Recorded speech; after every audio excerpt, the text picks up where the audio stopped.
काही महिने लंडनमध्ये आपल्या मुलीसोबत राहिल्यानंतर राधेश्याम यांनी ठरवले की आता परत आपल्या देशात म्हणजेच भारतात जावे. त्यांच्या मुलगी जावयाने खूप समजावून सांगितले की परत जाऊन तुम्ही काय कराल? आता तिथे काही खास नातलगही नाहीत. ते तुमच्याकडे लक्ष देतील आणि देव न करो उद्या काही झाले तर तुमच्याजवळ कोण असेल? पण राधेश्याम काही ऐकायला तयार नव्हते. त्यांनी नकार देत सांगितले की तुमची आई सविता खूप आठवण काढत आहे. काल रात्री ती माझ्या स्वप्नात येऊन विचारत होती, परत कधी येणार? मला असं वाटतंय जणू ती माझी वाट बघते आहे. त्यांच्या मुलीने श्रुतीने पुन्हा समजावले की आईला गेल्याला 2 वर्ष झाली आहेत. जुने घरही बऱ्याच काळापासून बंद आहे. 1 वर्षापासून कोणी भाडेकरू देखील राहायला आलेले नाही. तुमचे मन लागणार नाही. पण राधेश्याम यांना ना ऐकायचे होते ना त्यांनी ऐकले. शेवटी त्यांच्या जावयाने त्यांचे भारताचे तिकीट काढून दिले आणि त्यांना कठोर सूचना दिल्या की तिथे पोहोचताच लगेच एखाद्या भाडेकरूला ठेवा किंवा एखाद्या नातलगाला सोबत राहण्यासाठी बोलवा. आज बरोबर 6 महिने लंडन नंतर आपल्या देशात परत आल्यावर त्यांना छान वाटते. त्यांनी दिल्ली एअरपोर्टवरून टॅक्सी घेतली आणि थेट आपल्या बरेलीच्या घराकडे रवाना झाले. टॅक्सीत बसून ते विचार करत होते की बरेली सोडून किती वर्ष झाली. त्याच घरात त्यांचे बालपण गेले. सवितासोबत लग्न झाले आणि मग श्रुतीही तिथेच जन्माला आली. ती 12 वर्षांची असतानाच दिल्लीच्या सरकारी बँकेत नोकरी लागल्यामुळे ते दिल्लीला गेले होते. आई बाबा जिवंत असतानाच त्यांचे बरेलीला येणे जाणे सुरू होते. पण 15 वर्षापूर्वी आई बाबा दोघेही गेले आणि 2 वर्षांपूर्वी सविताही हृदयविकाराच्या झटक्याने गेली.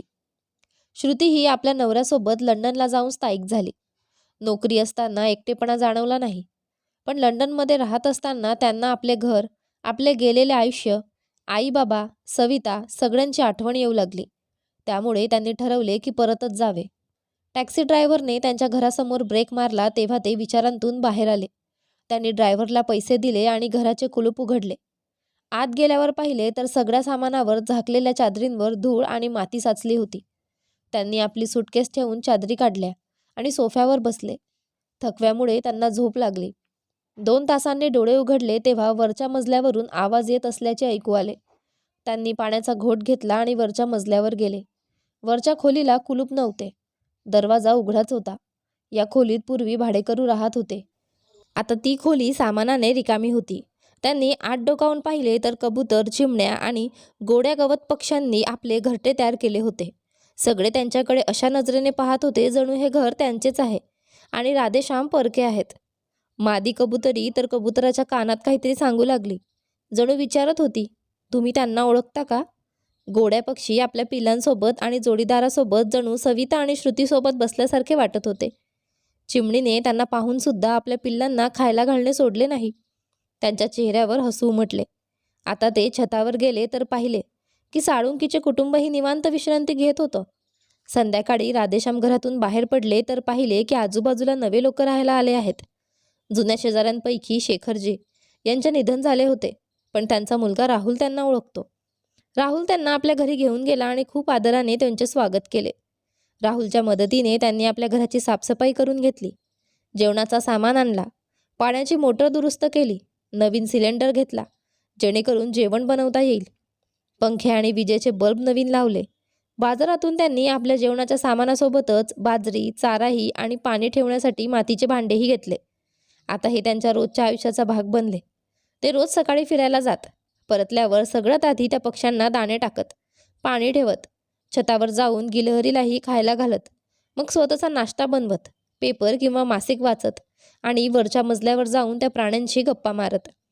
हे मूक प्राणीही त्यांच्या बोलण्याकडे अशा तऱ्हेने लक्ष द्यायचे जणू सगळं समजत आहेत. मग संध्याकाळची चहा आणि रात्रीचे जेवणही ते त्यांच्यासोबतच बसून घेत. त्यांनी आता त्या सगळ्यांना नावेही दिली होती. राणी चिमणी, सोनी गौरया, लक्का कबूतर आणि नीलू गिलहरी. त्यांच्याच मुलांना नावे दिली होती. महादेवी वर्मा यांनी लिहिलेले प्राणी पक्ष्यांवर आधारित चरित्र त्यांना आवडायचे, म्हणून त्यांनी लक्का कबूतर हे नाव त्यांच्या नीलकंठ या चरित्रातून घेतले. एक दिवस सकाळच्या फिरण्यानंतर ते परत येत होते, तेव्हा त्यांच्या मागून एक कुत्री आणि तिचे पिल्लू चालत आले. सुरुवातीला त्यांनी दुर्लक्ष केले, पण जेव्हा ते घरापर्यंत आले तेव्हा त्यांना दोघांना दूध आणि ब्रेड खायला दिले. अशाच प्रकारे अनेक दिवस गेले आणि एक दिवस ते दोघे घरात येऊन राहिले. तेही घराचे सदस्य झाले. त्यांना नावेही मिळाली, झुरी आणि झबला. आणखी एका दिवशी त्यांनी बागेत एका जखमी माकडीच्या पिल्लाची जखम साफ करून मलमपट्टी केली. ती माकडी ही आपल्या पिल्लासह त्यांच्यासोबत राहायला आली.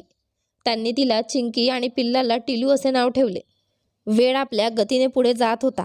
आता हे सगळे प्राणी राधेश्याम यांच्या घरात आनंदाने राहत होते. छतापासून ग्राउंड फ्लोअरपर्यंत ज्याला जिथे राहायचे आहे तिथे ते राहतात. जबला, झुरी, चिंकी आणि टिलू तर राधेश्याम यांच्यासोबतच झोपतात. पक्ष्यांचे कुटुंबही वाढत होते. सगळे खूप आनंदाने त्यांच्यासोबत दिवस घालवत होते. त्यांच्या मुलीला जेव्हा हे समजले तेव्हा तिने रागावून सांगितलं, तुम्ही घराला चक्क प्राणी संग्रहालय बनवले आहे. इतक्या मोठ्या घराला भाड्याने दिले असते तर तुम्हाला पैसे मिळाले असते. त्यावर राधेश्याम हसून म्हणाले, तुझ्या म्हणण्यानुसार भाडेकरू ठेवला नाही, पण हो, नातेवाईक मात्र ठेवले आहेत. तरीही तुला त्रास होतोय. अशाच प्रकारे राधेश्याम यांनी आपल्या या नातेवाईकांसोबत पूर्ण 2-2.5 वर्ष घालवली. आणि एके दिवशी झबलाने त्यांना फिरायला जाण्यासाठी उठवलं, पण ते हललेच नाहीत. झुरीने त्यांना खूप चाटले, पण तरीही त्यांच्या शरीरात काहीही हालचाल नव्हती. झुरी आणि झबलाने भुंकून भुंकून खूप गोंधळ केला. तेव्हा इतर नातेवाईकही जमा झाले. चिंकी आपल्या छतावरून राहुलच्या छतावर गेली आणि त्याचा शर्ट ओढून त्याला सोबत घेऊन आली.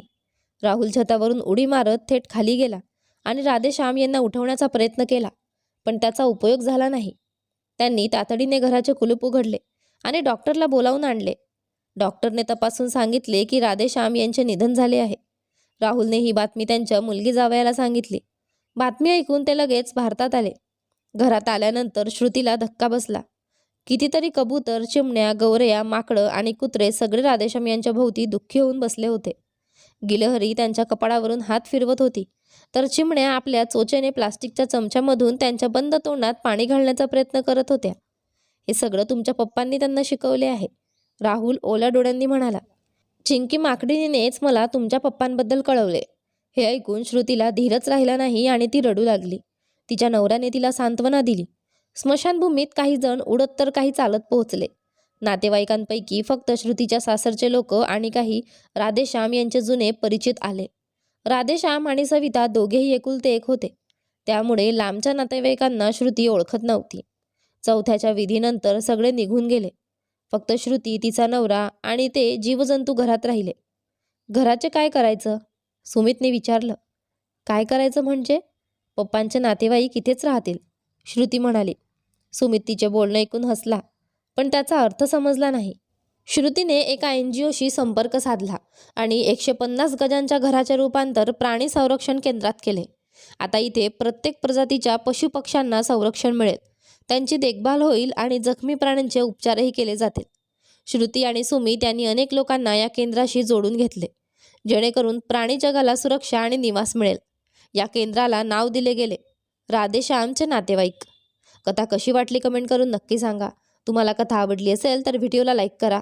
तुम्ही चॅनलवर नवीन असाल तर चॅनलला सबस्क्राईब करा आणि हो, नोटिफिकेशन बेल दाबा, जेणेकरून पुढील व्हिडिओची अपडेट तुम्हाला सर्वात आधी मिळेल. धन्यवाद.